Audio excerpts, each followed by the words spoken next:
The location of the site is on the cliff edge of a volcanic crater, and it's surrounded by the reserve.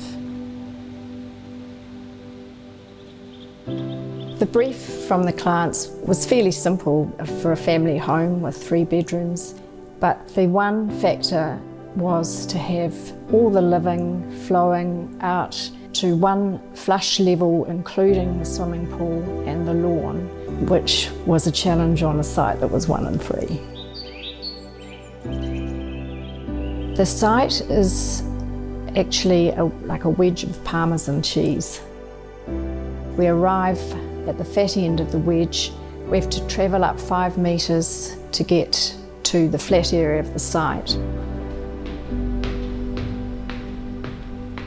The kitchen is at the core of the house and is held by the mezzanine above, which has the master bedroom. It's completely private visually, unless someone from the mezzanine space wants to interact below.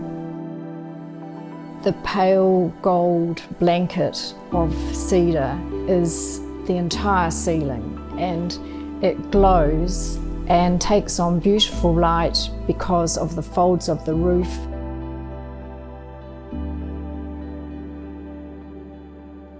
There were many challenging design elements to this build. Very, very complex roof structure with all raked ceilings on the inside and ash and oak lining.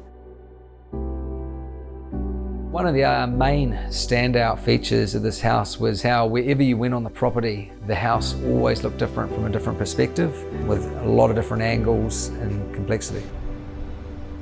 So there had to be a lot of consideration to the methodology and pulling in a lot of our expertise. And then also the use of glass in the house to maximise solar gain. You know, it's a very warm house despite the amount of glazing and windows.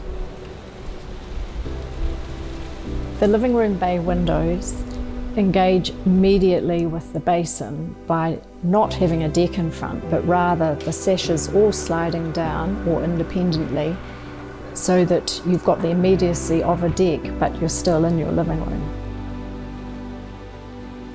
We've used concrete judiciously for retaining. We've polished it where we've used it, and we've got it as some in situ concrete work with the timber formwork, and that's been in the positions around the fire and retaining.